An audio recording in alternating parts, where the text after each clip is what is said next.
bolingo banango alors bio tala ka muto azana bolingo yo bi wolo pe pa te sa o tala ka muto na bolingo ala pour so sunga ba nyonde so pambola kai sabe ba pe biso ba jin na bilo comme 15 ans plus o ba ko ya nango Seigneur Dieu elle kata 10 containers Seigneur Dieu et côté le man sabe tikate karto e ganga Seigneur Dieu sabe obele sina bolingo na yo o nyoko sala nyoska ka bobele bolingo na yo C'est-à-dire qui est parmi nous. Et Oméga, c'est la fin. Donc, à ça qu'il a vu sur le roi Alpha, on a continué, cheminé avec nous comme Emmanuel.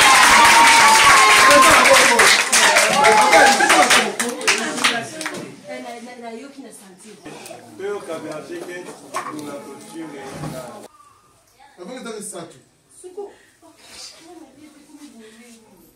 et ça, on est là, on a 6 000, on a plutôt un liaté.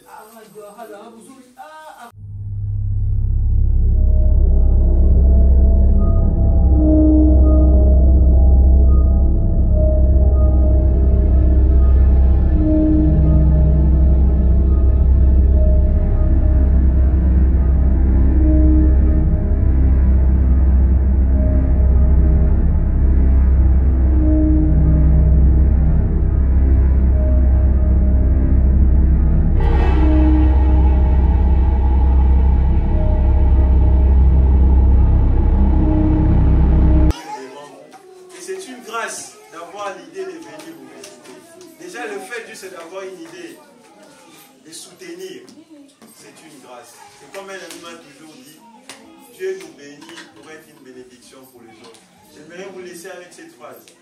Dieu nous bénit pour être une bénédiction pour les autres. Demain, comme le berger a dit, c'est vous qui allez héberger les autres. Amen. Si Dieu vous bénit demain, c'est parce qu'il sait que Binopé, vous devez aider les autres.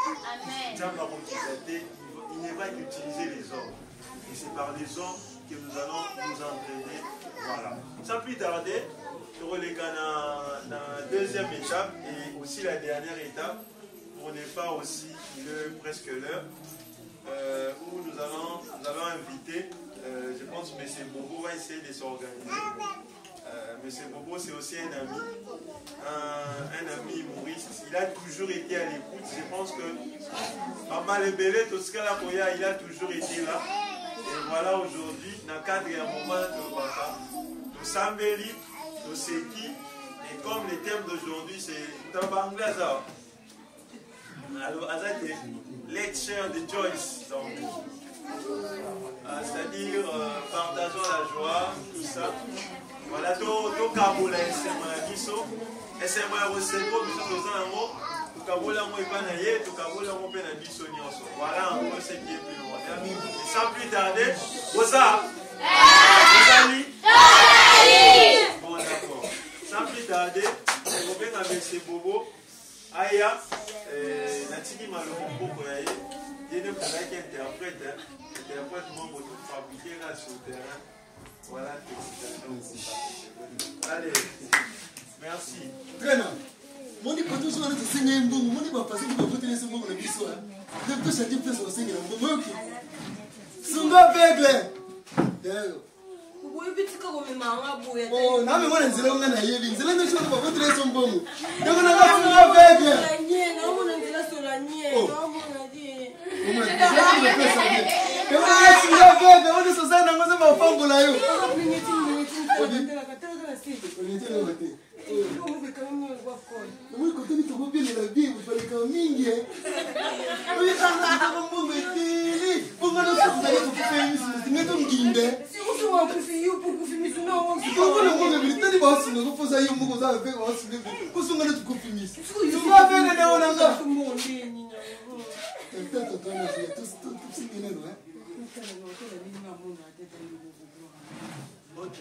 Papa.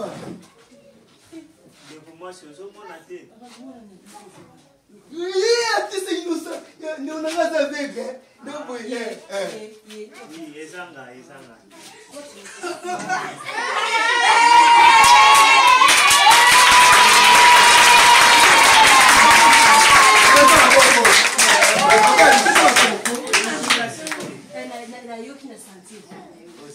Ah, tu sais, excusez, mais na ndeko na nga mosi bana to bande aussi ba kana subo mkina nga na samya nzambe nga pra kwa miss so to singo ngedele to nginda to yebi ne bana to na pelete eza bongo te beaucoup famille so bino mi bale beaucoup nginda te beaucoup commande na pasi koleka ouais denge za wana yo foti kala miso polele ko osunga ye Nzambe ayebi po na nini asalaki yo miso ezala polele ya ye ngai naza na eloko te mais na bolingo na Nzambe nakabeli bino mbongo te wolo te kasi napesi bino lipa ya ya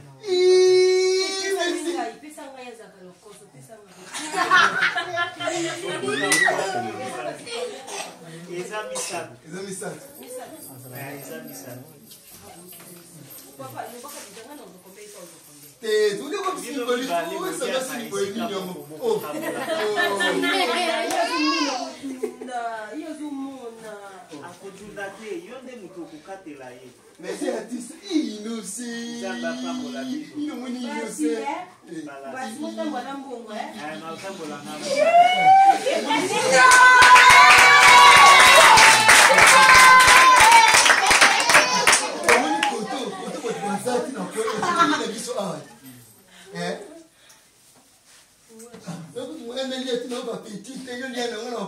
Sambe tika fongole ya baba porte à moi pe à butu. Sambe longsta bongona bituma moi pe à butu Seigneur Dieu des armées. Sambe te mana mupanga na mungu ya mo. Sembo lo boko na mungu ya mbali puna ko sopa benediction likwa ba vina bango. Sambe sopa ngo bongo su ebele baza nga suko sunga biso ebele. Ba sunga biso mitu kama pa ma ensemble. Tabo lingo bana ngo. Alo biota la ka mutu azana bolingo. Yo bi wolo pe pa te sa o notela ka mutana boli ala poso sunga ba nyonde su pambola kai sabe ba pe biso ba ji na bi lo comme que sabe puis o ba ko yana ngo Seigneur Dieu ele kata di conteneur Seigneur Dieu e conteneur man sabe tika te kartu e ganga Seigneur Dieu sabe obele sina bolingo na yo o nyoko sala nyoska ka bobele bolingo na yo pe a lula o boza sima bolo ba bolo pula kokokisa to sabe to bi amen amen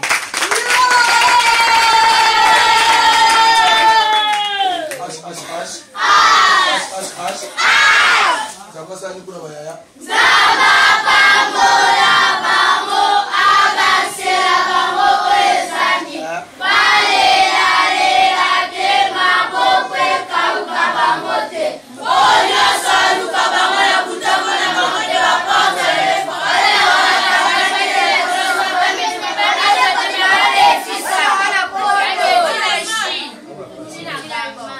Amen. Amen. Amen. Amen. Amen. Bon, je pense que Tobanda qui est à Paliboso. Donc,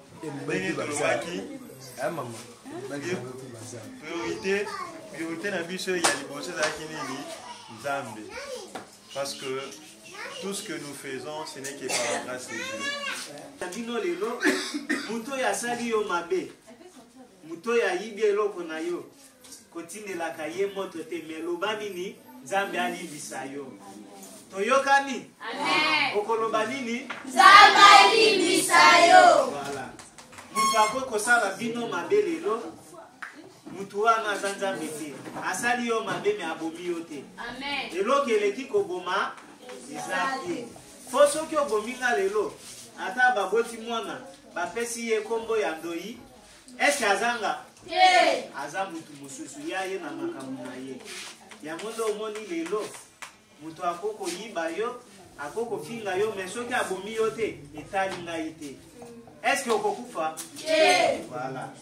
Ya mondo omoni bozala toujours biso tosepeli koya lelo komona bino kopartager esengo na bino Nzambe akotika bino te akotika mpe biso te po balobaka mutu oyo aza na bolingo avisitaka baorphelin asungaka baaveugle na bapaka eza bongo te Bongo. voilà nayebi ke mbala ya nsima tokoya Nzambe apambola bino apambola mpe biso tolingana biso nyonso toyokani merci beaucoup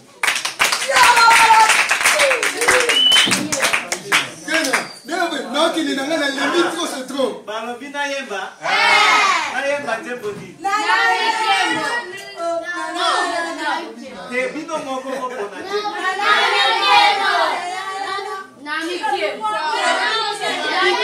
Moko na njembo to yoka ni. Te nga na poni mobulo mobulo. Allez, botte les matos bien.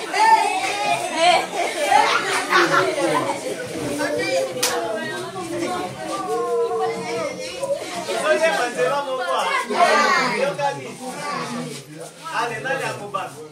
Mobulo mobulo. Abasala yangoe. Mobulo mobulo. Abasala yangoe. Mobulo mobulo. Asepela kanangoe.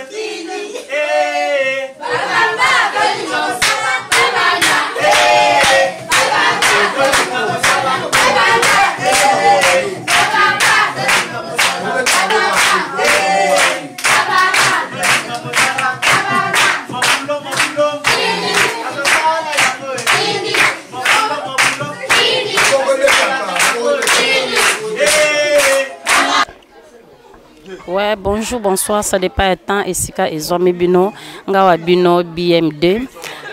Naye lelo tozawa. Toza précisément na commune ya Makala, toko sala Ferlina au surprise.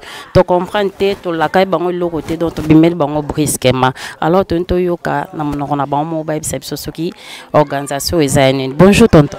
Bonjour. Kombo. Comment on a Christian?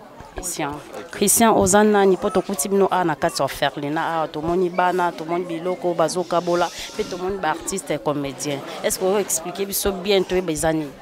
Bon, premièrement Bissopé, toza orphelinat Siloé, ils nda kuna biso, disons parce que à chaque fois que en tant que jeune, toza la rana quelque chose à partager, toya mingi na orphelinat. Alors d'après programme Nabiso, entre le jeune qui se cherche tout ça, par des natures, je suis entrepreneur. Nous nous sommes réunis avec quelques amis, quelques frères, toya ko déposer donc partager quelque chose avec nos amis. Voilà pourquoi comme Bazabana, pour égayer un peu l'activité, les Tomemaki, les artistes, pour partager avec eux, Tomemi fait un berger, parce que la priorité de Tolba Inakachouana c'est Dieu. Alors on a parlé sur la parole de Dieu, on a aidé les enfants et là on va partager un petit casse-croûte et aussi laisser ce que nous avons amené comme don, Basakialoso, tout ça. Voilà un peu, c'est comme ça. Donc, Toye Kotala Bana. Vraiment, merci beaucoup. Tolobana la grande découverte, bando découvrir Kabamambo Belé Belé. Ezamba Liboso la grande découverte, découvrir Batobaye Kotala Baoferlin. Siko, pardon, question moi mon keto libéraux pour Kende. Bossa la rango chaque fin du mois ou bossa la rango chaque semaine ou organisation bossa la rango chaque fin de la semaine. Bon, jusque-là, na terme, il y a périodicité en termes, il y a fixation de temps. C'est pas, comment dire, ce n'est pas vraiment précis. Mais de sorte, quand le besoin est ressenti, on s'organise. Jadis, hier, on les faisait en tant qu'étudiants. On s'est réunissait, étudiants, mais aujourd'hui, on les fait en tant qu'entrepreneur. Tout ça, j'ai le logo de la structure Access Lens. Une entreprise qui est dans le domaine agricole, voilà, accompagnement des projets agricoles, tout ça. Alors, les lots, tout ça, on a cadre, Toyokani AT, Toyana novembre, Toya Tozon en décembre, tout ça, donc, on a un moment un peu festif pour Toya te partager na ban. Voilà. Merci beaucoup, Nzamba Pambola. Ouais, bonjour. Bonjour, BM Betty Molato. Vraiment, c'est peli comme on a artiste comédien innocent au bien soboyebi tout le monde pas aïe mon côté azana mutumsus bonjour à se présenter. Bonjour, c'est Ken Wemba. Merci beaucoup. Vraiment ezamba liboso comme on a koya na place où tout le monde est offert lina. Parce que beaucoup ko expliquer biso na la grande découverte bayeba. Eza organisation ya bino ba artiste to bosala rango déjà. Ouais, eza organisation kaka ndenge ndeko nanga Ken Wemba kopé ses explications. Eza ba bonnes œuvres oyo eza la organiser na ba bonne personne. Parce que au moni lelo na mukyo yo mutwaza nango akoki kosala beaucoup plus. Batupe bazana ebele mais moi basala ngo parce que bazana ba bonne foi te et puis baza na ba bonne volonté te nde omoni équipe to s'organiser to yena bandeko to salaki geste d'amour pour na bango et biso na côté artistique to pesa ki bonne humeur vraiment eza babiloko etushaka mutema ya Nzambe kaka ndenge balobaka ki pesa opambolama mais na ndenga mabete po batu bakoma na donner recevoir yake il faut pesa po pambolama mais il y a peu na banzela mususu ke opesi sans attendre retour parce que Nzambe ye moko nda pesa nde omoni ke tozalaki awa vraiment c'est un très plaisir un bon moment de passer avec les orphelins et ça lui biso plaisir à makasi voilà. C'est un exemple à suivre. Babi bolamu pour rater. Yo mtovana nanda kozobwaka loso zobwaka fufu. Bina mobota makambo ezoleka. Omeliji obwaki. Meza na bana mususu ba melaka ba ji wana te. Papa, olobini pour l'organisation. Bon, en fait, merci pour l'octroi à parole. Eza comme à lobby, artiste n'a vu moi à lobby. C'était un plaisir pour moi d'abord et c'est une organisation, on ne le fait pas seulement à la fin de l'année ou au début de l'année parce que Belé Baya a les 25 décembre, les 1er janvier, mais nous on est là même dans le moment où il y a un moment où Moutou est bêtiment Moutou. Et là, les premiers, tous les 30, mais tu as pas ça, moi, Moutou, dans la première Nabiso. C'est pareil que Bano peut pas ça, moi, les 30 février, moi, les 14 juin, moi, pas bêta-tour, avec cette organisation, avec l'équipe. Et on s'organise avec Love for My Brothers et les autres de venir et de donner le sourire. Comme on le dit toujours, que donner le sourire aux autres est notre priorité. Et comme j'aime le dire, faire réjouir un cœur, c'est aussi faire sourire Dieu. Que Dieu vous bénisse. Merci. Innocent, yo zada mona ndokto zala na yo. Totikali ko mona eloko te pa ba artiste mususu. Siko esali ondeni ko mona yo oya boye o partager na bango, sepelisa bango. Ouais, lelo ba surtout biso côté ba artiste et comme likambo ya intérêt. Moninga na yo artiste po bosa lelo ko moko o soutenir ye. Mais azo mona neti azo matisa yo lola. Donc il faut kanga makara soko za na boyete na osala te. Donc ba exigence moko boy. Sko mutu oyo azana mutema ya ko kanga envers ndeko na ye artiste bongo. Akozala na mesure nini pona afongwe l'orphelin motema muto yoke. Azo s'attendre nini loko moko retour pour orphelin d'ailleurs. Azo loba ah est-ce que opesa ngani? De cacher kombo ya cacher ndezo boma biso ba artiste lelo. Artiste bazo weli sa caché par rapport à travail. Yo sunga ceux qui peut-être oye monani et pesami. Mais net ko partager bon moment na ba orphelin. Ils a plaisir pour nanga parce que nazo zelelo côté en retour. Oyo balobaka bobo mbelanga caché. Na okende na caché wapi d'ailleurs Nzambe na domaine Nzambe caché zalate. Pour cacher ya Nzambe zaka ka paradis. Oko sala nyoso lingi mais ceux qui bafuti yo caché ya ba mituka wanase ozangi caché ya paradis nandimite ki donc c'est un peu ça pour nabiso vraiment on l'a fait pour l'amour de Dieu et non pour attendre quelque chose en retour. Vraiment merci beaucoup pour l'innocent papa. Tout le monde et comme belé ti na banzela auto les kananzelo mona batie ba panier na ba veni ba to bazo beta musique bazo ke sengela ba faire biloko est-ce que ba biloko wana e comme rapenza ti na ba centre na ba onto bino pe bo sala. Bon, en fait j'aime bien dire que tant que le faux existe, les vrais subsistent. Toyebi mité ma vérité, mais ce qui est sûr to côté pe na ba escroc et belé. Moi je ne décourage pas bateau balingalisi ko pesa te parce que bakutana na bako ebelé mais aussi je ne les encourage pas parce que to pesa raté poto ba ke to pesi mobola mais to pesi parce que biso e pesenga meli biso ko pesa que ba pesa te wana biso lola imoni c'est on fait notre travail c'est des données au-delà de ça nazo senga ba o basala kango c'est une malédiction. Vous savez la Bible dit manger l'argent de l'orphelin c'est pas bien parce que la Bible déclare quelque part que c'est lui qui donne à un orphelin prête à Dieu. Et au jour de la détresse, le Seigneur s'en souviendra. Imagine-toi, on a fait ça qui est aux mobolate. Mais est-ce que tu as est-ce que du coup tu portes le cachet d'une malédiction? certes, Dieu va se souvenir de moi, mais toi, tu portes les cachets d'une malédiction. Et je demande à tous ceux qui les font de ne plus les faire. Et à ce qui sont vrais de continuer. On ne les fait pas pour avoir une quelconque récompense, on les fait pour l'amour de ce que nous avons.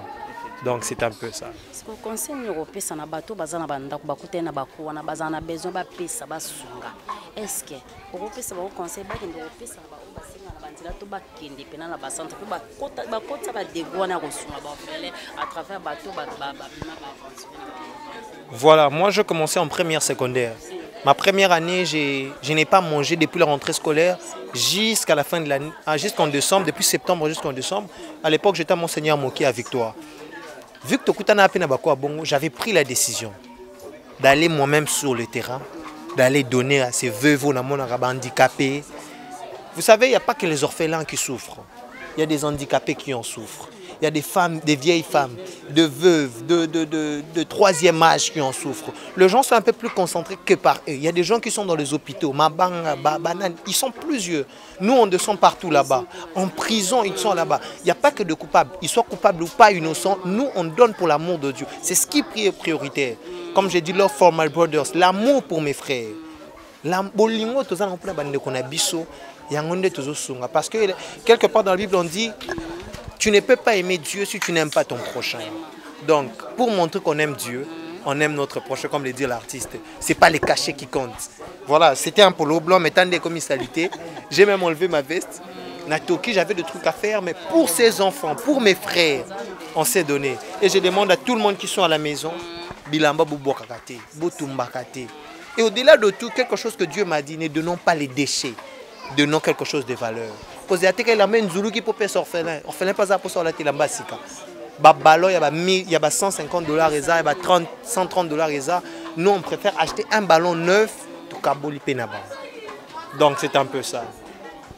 Vraiment un mot de la fin. Un mot de la fin, juste demander à tous ceux-là qui ont de bon cœur d'aider les orphelins et d'aider aussi tout le monde. Non seulement ceux qui sont logés dans des orphelinats, même les gens qui sont là, parce que au moni dernièrement, ndekonanga kutana ki na likama wana ya mutu azolela mwasi nanga za na mama ye mwalingi abota ezosenga combien 50 $, bapesi mbongo baleki lisusu na huilerie bakutani na ye lisusu. Donc ce sont des choses qui découragent beaucoup plus les gens.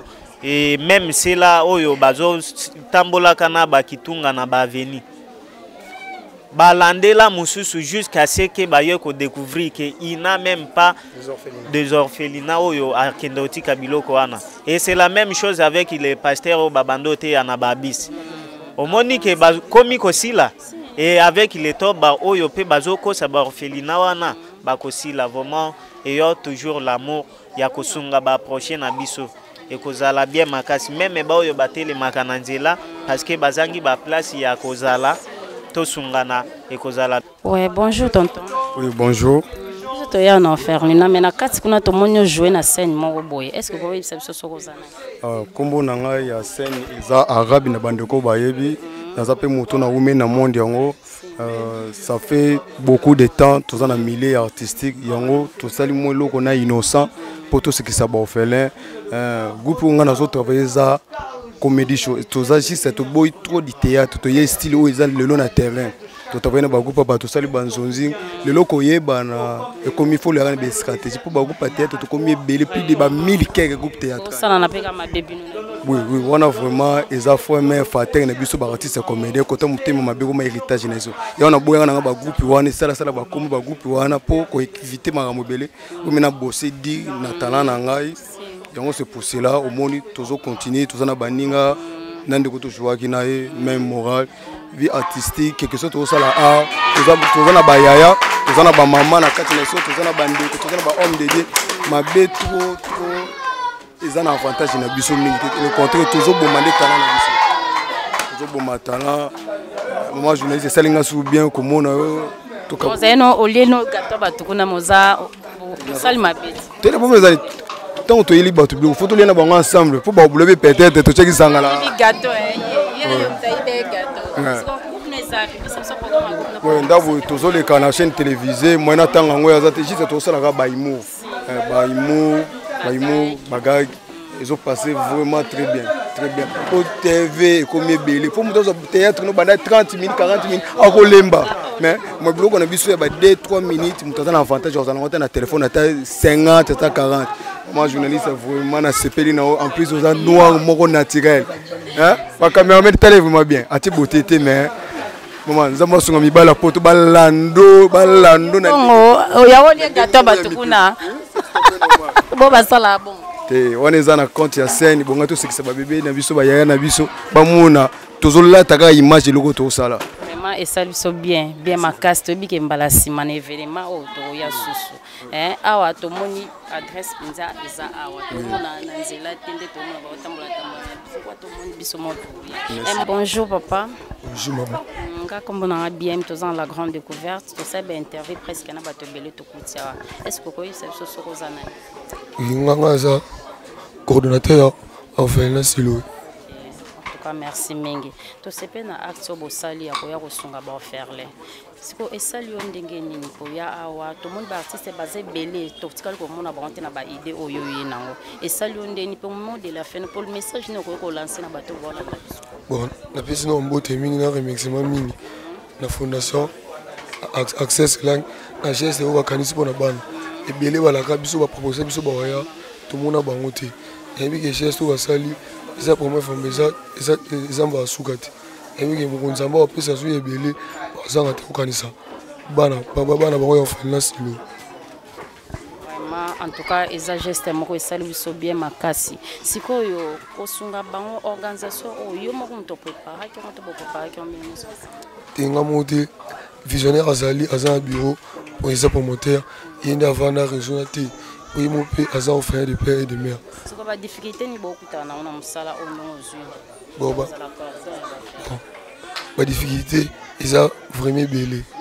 Il y a vraiment belé pour moi loyer auto foot là $350 ah nyoso bana baza nombre de 50 au batanga 40 batanga école pour vous mes na prof auka pour moi école wana imo pas na souci osunga ba refaire nerveuse à $60 ndi abarité ni na souci osunga ba refaire à division par deux à sunga biso na lève moko $30 tina fin de l'année. Vraiment merci c'est bon merci bien pour la fondation CS nous sommes bien bakisa oui ça on a vu que prochainement aussi vous en avez visité biso à l'enfer silo merci bien adresse ça avenue Iben numéro 9 commune Makala référence Ngunza Makala Malouvan